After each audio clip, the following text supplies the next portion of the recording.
Good evening, everyone. This is a special meeting of the School Building Committee. Today is Thursday, November 17, 2022. And we will get started. First item on our agenda is the opportunity for public input. Is there anybody here from the public that would like to address the Building Committee? Okay, seeing none, then we'll move on. We have brief updates from the contractor, architect, and then OPM. So we'll start with the contractor. Al, you have a few pictures to show us of things that have happened since last week. Yes, I do.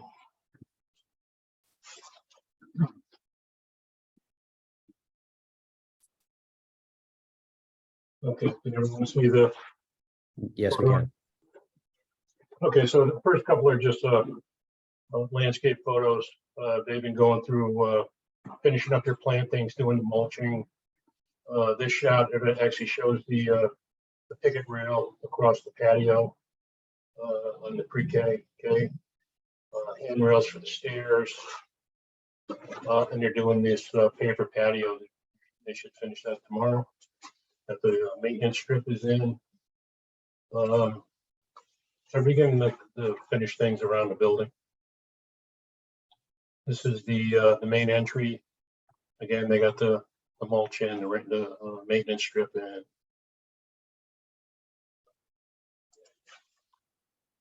This is the southeast play area. They've got all the gravel in, plantings in, fencing's done. We just have the 3 benches we need to put in here. We need some. There was no detail shown for supports here. So we got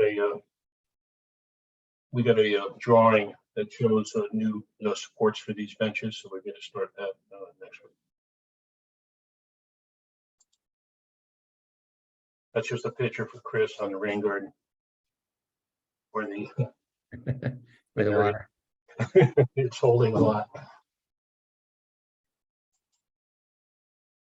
It's just a closer view of the brick patio. Our siding contractor has started doing his punch list repairs around the building, so that's in progress. This is the status of area B upper. All the classrooms in the corridor is done. They're finishing up B upper south, and they should be done by the end of this week. And you, Al, you said, okay, you may be getting to it. I was gonna say, you said the classrooms are done. Is that I was just gonna ask if the flooring is done in there. Yeah, the flooring is done in the classrooms and the corridor of B north. The B south, the classrooms are done. They just have to finish up the corridor. So that will be done by tomorrow. Randy, I had a question about the last slide. Oh, go ahead. Sorry. Al, it looks like there's a discoloration in some of the outside, some of the panels that are closer to on the right side are a little bit different. Is that something that we're doing something about, or is that just the way the light's hitting it, or what? The nature of the product. Yeah, it's just the nature of the product. Once it weathers, it will weather all the same. So some of those have the patina developed and some don't. Is that? Cool. Okay. Okay, thanks. So that means, sorry, go back to that slide. So that means all the new pieces are going to be put back there because the truck backed into the corner or whatever happened. Those will be a different color and ultimately will fade to be the same color. Is that correct, Al? Yes. That's the areas that show black on that side? Yeah, they pulled off the old damaged, pieces and they're putting new ones up. So that's good. I can take these off my field report once they're done. Yep. Yeah, so the black. So when don't they have- go back on, there will be actually 3 colors that will ultimately merge into one. Hopefully they won't be that far off. Thank you. Okay, continuing on. This is area A. We've done all the shot blasting. We finished it up today and they started putting down the what's that called? The primer. So this is the primer. They'll start doing the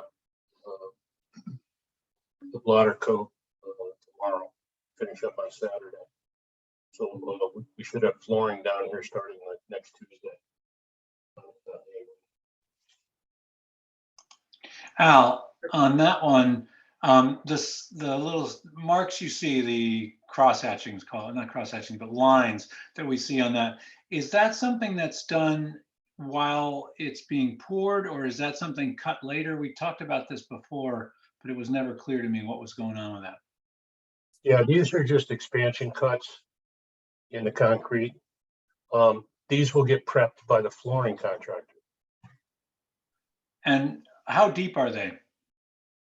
They're They're a third of the depth of the concrete.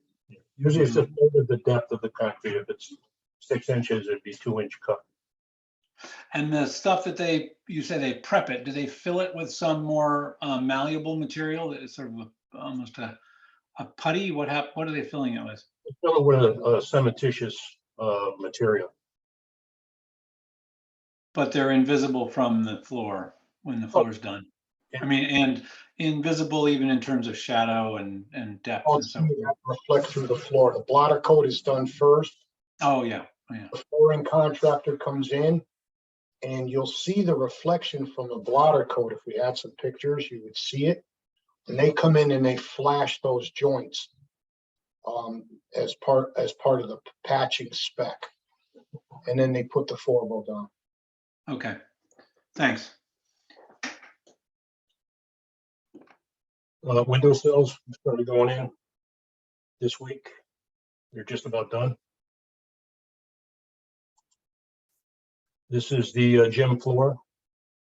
They started on Monday. They should be in a position where they're starting the actual wood flooring tomorrow. They have it all laid out.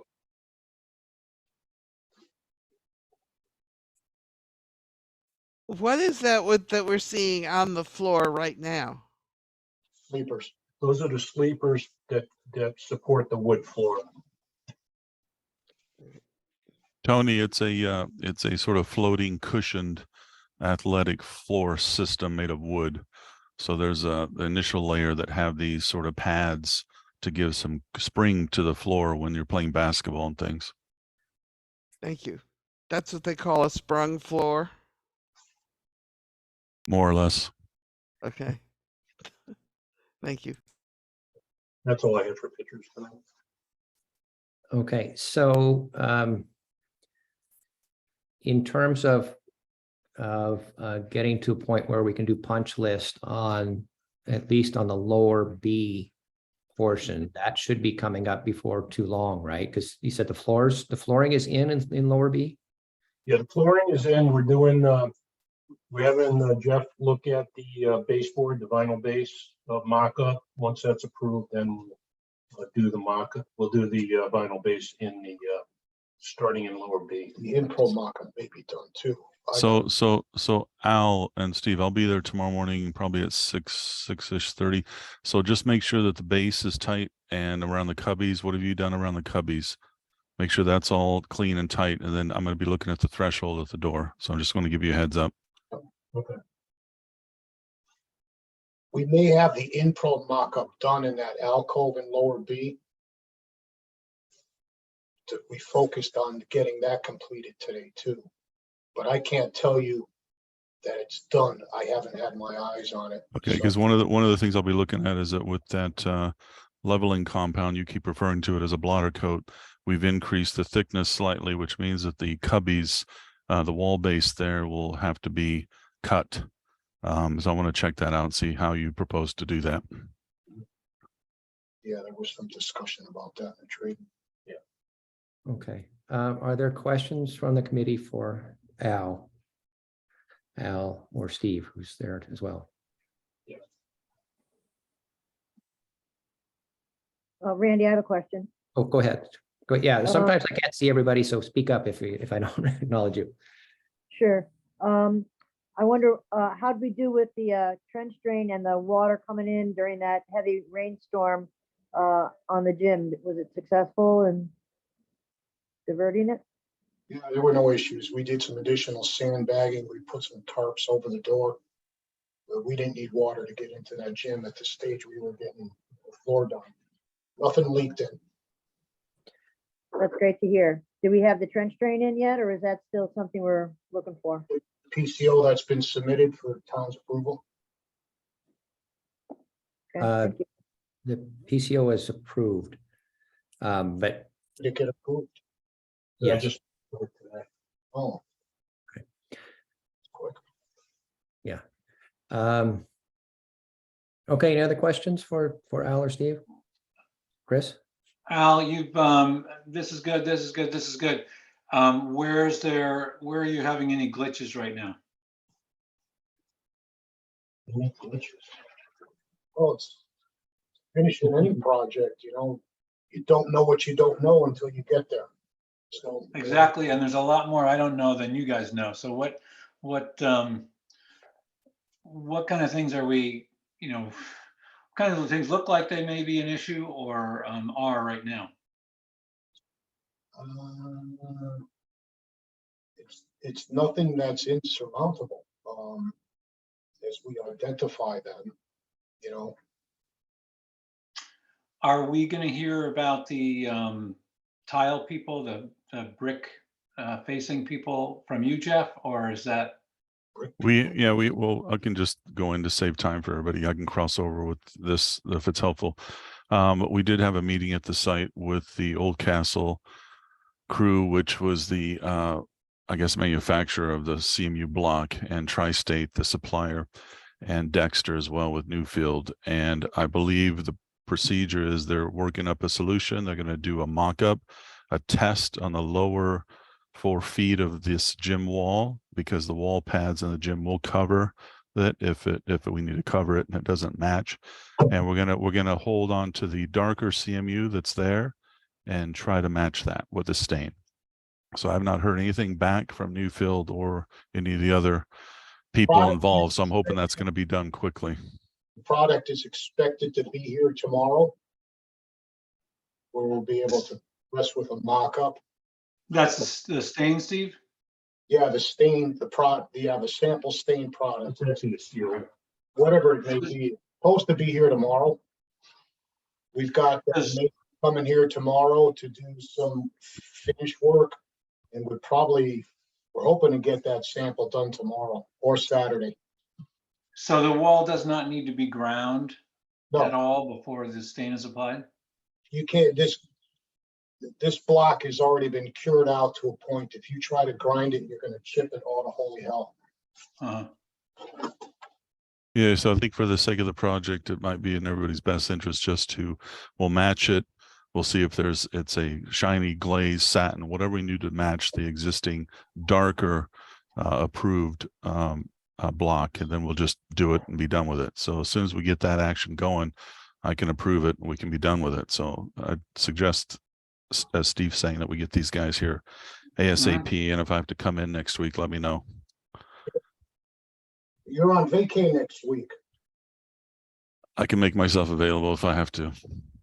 Good to know. Okay. All right, other questions for Al or Steve? Okay, then thanks, Al, for your pictures. Jeff, do you have other items as part of your architectural update? Not so much. I'll be there tomorrow to, I guess, look at the flooring and the classroom mock-up and the base and the threshold, and probably a slew of other things I'll try to get answered for the guys in the field. Things are moving quickly. I did issue a field report, and again, as we saw with the siding that's being replaced, unfortunately, things happen on the site where buckets hit the siding, or somebody with a lift accidentally backs into it. So it looks like they're on top of that. So I'll be, monitoring the punch list, and I'll be working with Brad there at Newfield and Ben to get these things knocked off, because I'm as interested in everybody else to get these things knocked off my punch list. That's about it. Questions for Jeff from anyone? I have a question. I looked at those pictures and I'm really amazed by how much damage that's been done to the zinc there is. Is this something we're going to be dealing with every time a lawnmower runs into the wall or a kid hits a ball into the wall or something? Well, we have a maintenance strip around the whole building to prevent any lawnmowers or weed whackers for coming close. And, you know, some of this major damage that's happened was basically a furniture truck inadvertently backed in. And the picture that you saw, you know, that those sections, at least the left side, was the cause of that. So in other areas, they were actually larger lifts, bucket lifts that they were using to work on the soffits that they inadvertently just backed up and didn't see where they were going and they hit it. So it's a very thick gauge of zinc. So we've used it in many school projects. It's again low maintenance. You don't have to paint it ever. So we think it's going to stay beautiful and it's going to last, and it self heals if it does get scratched later. So that's the advantage of that product. Now, as far as a truck hitting it, I can't predict whether that's going to, you know, last with that happening, but I don't see that happening. Yeah, that one side of the building, we had a bad lift driver. We had to get him off the job because he would have done more damage. So that was an unusual situation. You can Google Lanphier Hall at Choate Rosemary School. It's a award-winning project that we completed, and a lot of that's Rhine zinc. And it's holding up really well. We did another project for St. Rose of Lima's in Newtown, the religious center, which is all Rhine zinc. It's taken a little. I think the key here is that it's a net zero school. We want to use as much natural materials as we can.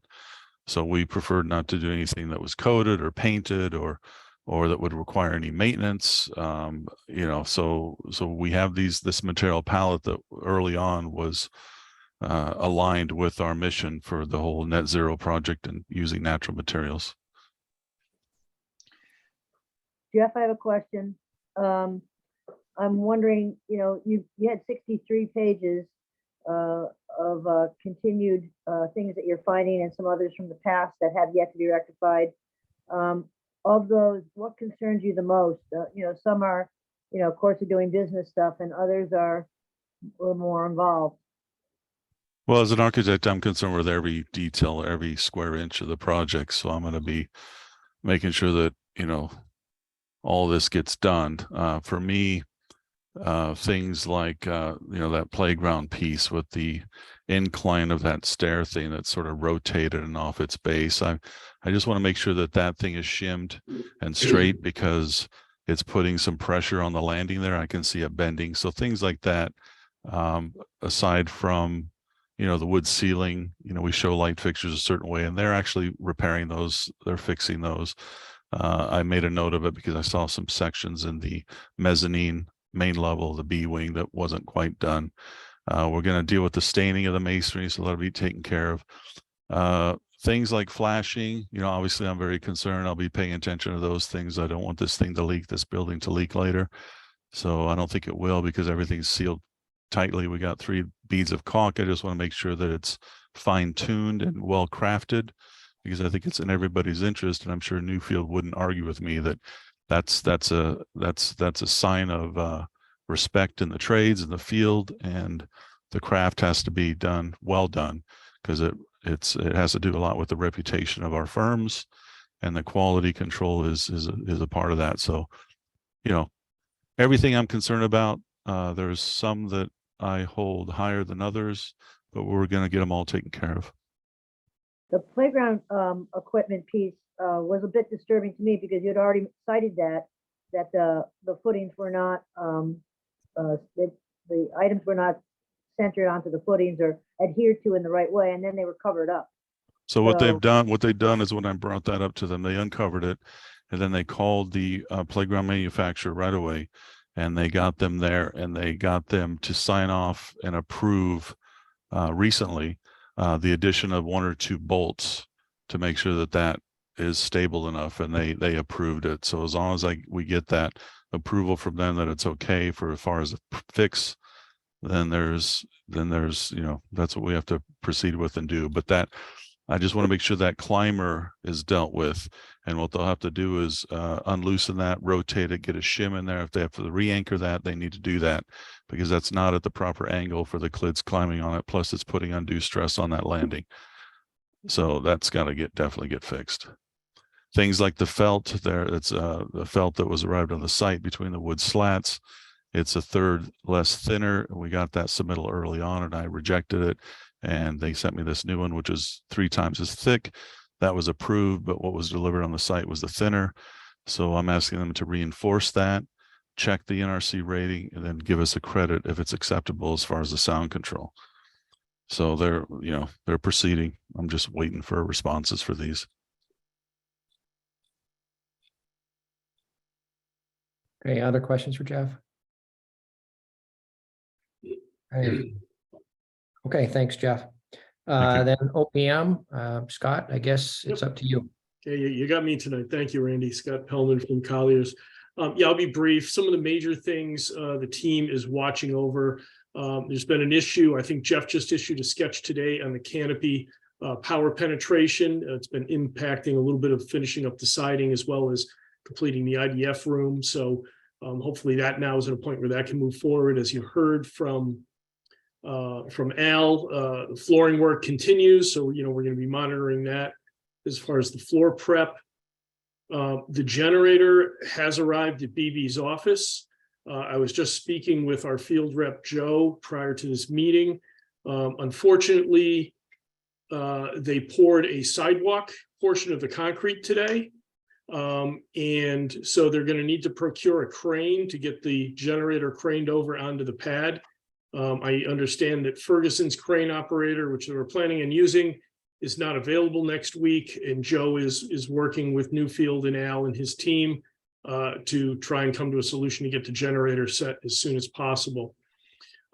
We've been following up in the playground discussion. We've been monitoring, watching the playground surface install.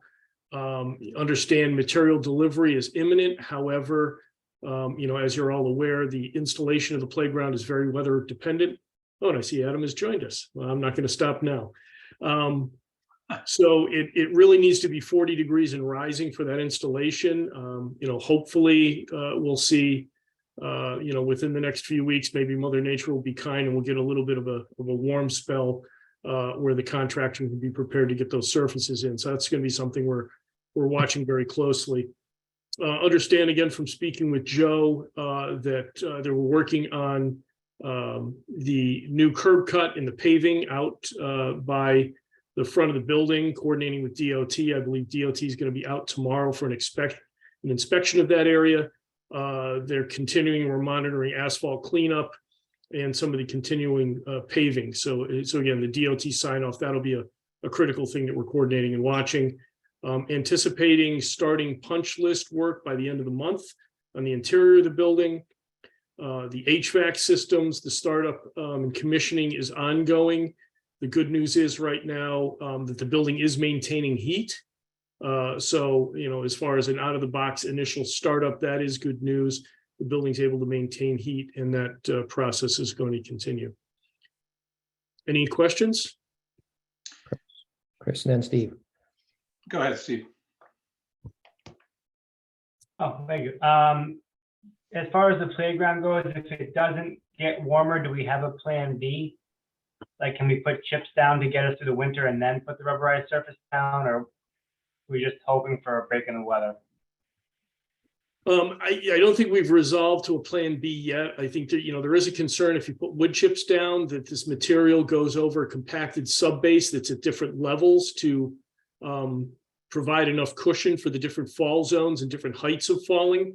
So you would need to do sort of a surgical removal of those wood chips in order to install the play surface. So at this point, we do not have a defined plan B. And we'll continue to watch and monitor the weather conditions and hope that the construction team is lucky enough to catch a window where the material can be installed.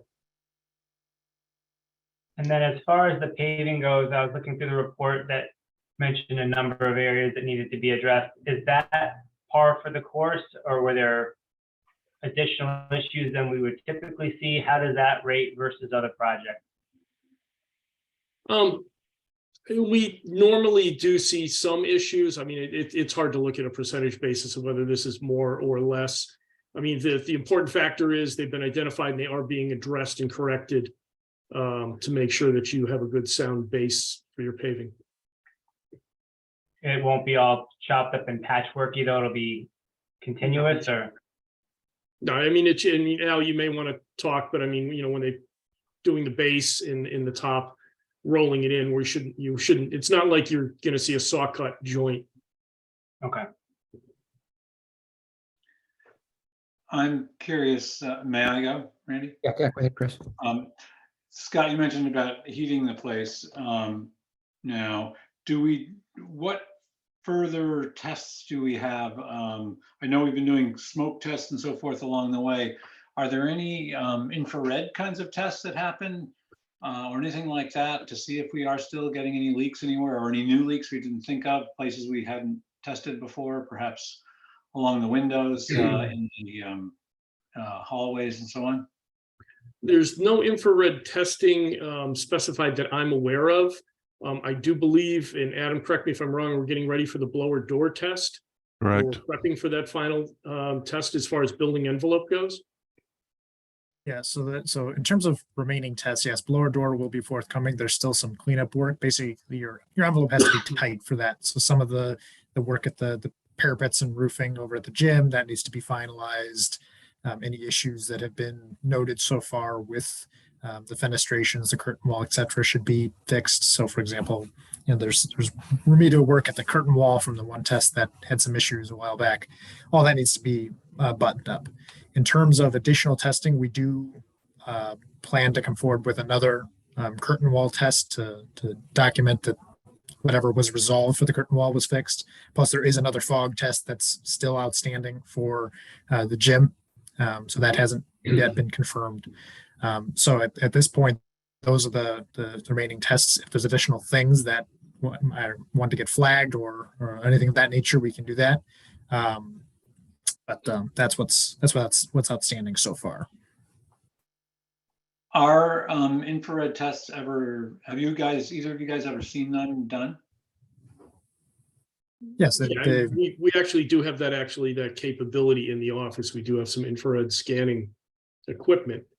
So, you know, if there was an area of concern, in a lot of cases, we use it for identifying water leaks where things may be hidden behind walls and so forth. Not necessarily just scanning entire exterior building envelopes. Well, I think it would be a good idea for us to do that at some point sooner rather than later, but so if you could bring it along with you one time, that'd be great.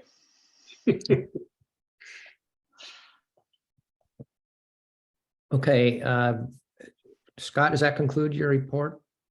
That includes my report. Now that Adam's joined us, I think I hit all your high points there, Adam. So if you have anything else to add. No, just the only thing is before we jump into PCOs, I didn't know if we mentioned schedule at all for SBC meetings or for anyone to do that at the end. But Let's do it now. okay, so we have 4 PCOs on the docket tonight and the invoice packet.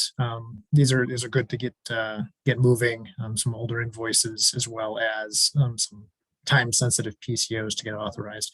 There are still items that are hot, so to speak, in terms of PCOs that are just not ready yet or haven't been received yet from the subcontractors, as well as invoices for this month that also weren't ready for this meeting. We're still finalizing Newfield's Bay application 18, which normally you would see at the end of the month. We just tried to get it pulled forward, but couldn't do so in time with some of the outstanding items that are some outstanding information that needs to be provided. So we'll need to have another meeting before the end of the month. It would look like potentially early the week of the 28th would make sense. The actual scheduling of which can happen outside the meeting, but I wanted to just bring up that point as to keep everyone posted as to keeping the process moving, keeping authorizations moving as we go forward. And, Right. and if I could, Randy, I just want to clarify a comment. We just received PCO 135 today. I think somebody mentioned that the trench drains had been approved. So that's, there's been quite a bit of email traffic going back and forth on that PCO, which is currently under review by the design team in Colliers. I see. So there are items that have not been approved yet. Not for the trench drains and the replacement of the walkway by the gym door. Again, Okay. that was just received earlier today. So what that amounts to is a brief special meeting before the end of the month. And we'll have Tasha query the committee about their availability. We'll try to keep that meeting as possible. So anyway, we'll follow up with that. Unless there's anything else we Other can. questions? Other questions for Scott and Adam? Okay, then I guess we can move on to the PCOs. I'll share my screen here. So starting off, we have 4 tonight. PCO 121R. This is for $990 for some drywall at a curtain wall return by the gym. Jeff, you want to add anything to that? Yeah, there was what happened there? There was a piece where the steel returns. Yeah, there we go. So there's a piece where the steel returns and the curtain wall didn't quite cover it up. So there's the space on the right side of that red cloud that you see and the shadow next to the blue line there. There's a piece of wood in there. So we're talking a 4-inch strip that's about 12 feet tall. So that's to fill that in so that it is part of the wall system and not exposed wood.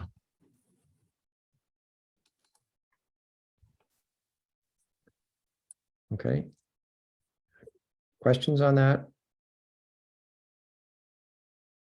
Is there a motion to? I Randy, have a Randy? question, Randy. Let's do- I do okay. too. Okay, Kathy and then Tony. So we're talking about one piece of wood? No, it's a sheetrock taping and mudding of that whole strip on that. I think it's both sides or just that one side, guys. Al, I think it was just those one side, right? It was one side. Yeah. And that cost how much? PCO is for $990. The bulk of which is labor, is that right? Labor, Yes. lip charge.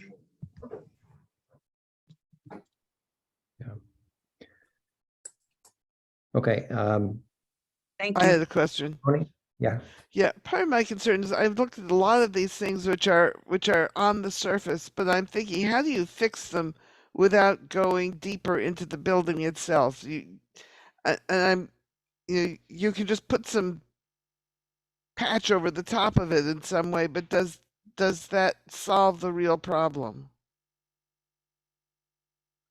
And I can't tell from the descriptions whether this is the two surface things didn't match or whether there's some real problem that the structure didn't match in some way. No. The structure is fine. It's just, I believe the plant detail was cut low where the masonry is coming through.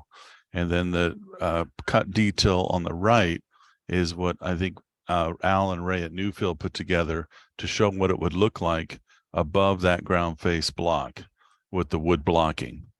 So instead of having an exposed wood blocking scenario, we fastened directly onto the wood blocking with some paintable sheetrock so that it can match the rest of the gym sheetrock.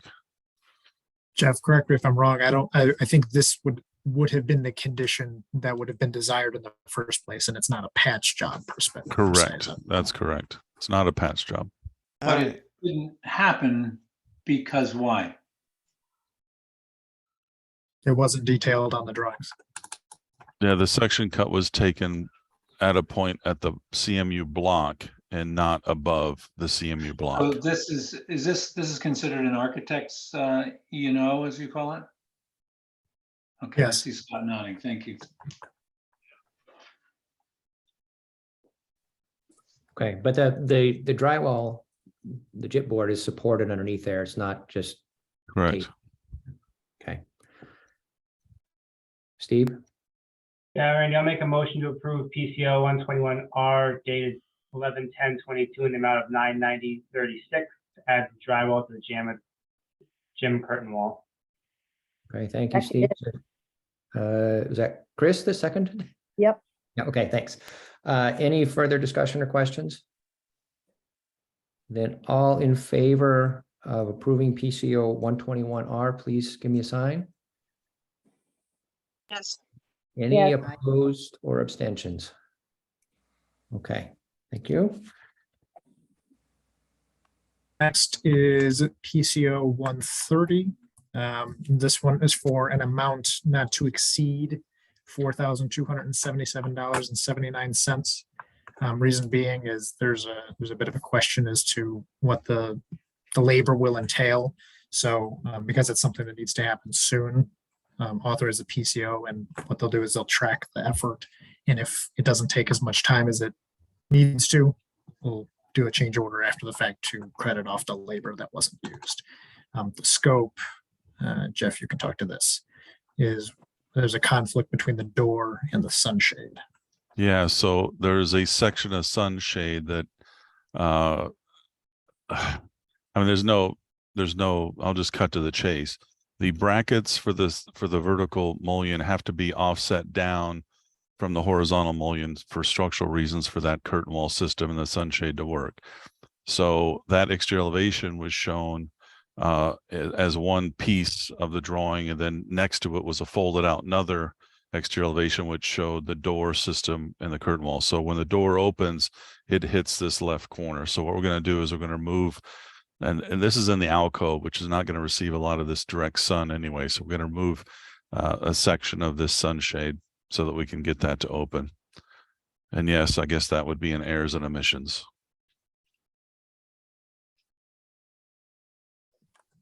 I'd like to move to approve PCO 130. Okay. I'll we have- second. Okay, second from Steve. Are there further questions or discussion? Mary? Jeff, I just heard you say that that room, I'm not sure where this room lies in the, I don't have my printout in front of me of the whole map. It doesn't get a lot of sun? Like what's Well, the, it doesn't get negative effect of going through with this? Okay, so there is no negative effect. Good. The alcove itself, this sunshade continues along the entire elevation of that B wing, and this is the north B wing and the alcove that separates the two wings of the B wing. Okay, So this classroom looks out on the planted area and the zinc wall opposite. So there's no direct southern sun coming into this point that would cause any glare to come in. So it was, in this case, because of the alcove, continuing that horizontal sunshade was an aesthetic issue primarily. gotcha. So we're Good, going to thank take you. half of that down so that we don't have any conflicts with the door opening all the way up. Okay, thanks. Okay, we have a motion and a second to approve PCO 130. All in favor of approving PCO 130, please give me a sign. Any opposed or abstentions? Okay, Okay, PCO 132.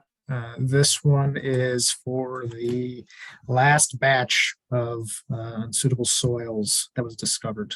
So after all the parking lots were done, this was all that was found by the North Entrance Drive for a total of $6,300. I'll move we approve it. okay, we have a motion to approve PCO 132. Is there a second? Second it. Okay, Chris McNabo. Any other questions?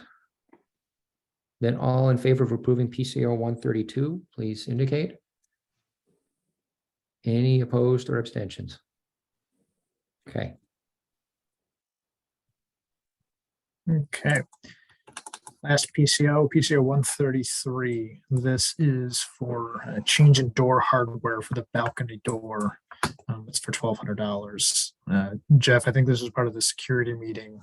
I think you were part of it. The principal and the superintendent, Peter, we were discussing this and we asked them what they wanted, and they suggested that we have that as a simple keyed lock from the inside door, so that not a lot of people can be, hanging out there. So they'll be able to control the access to that balcony.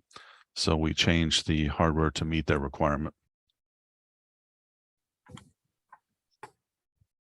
Given, I move, go ahead. no, I was just gonna move to approve PCO 133. Okay, we have a motion to approve. Is there a second?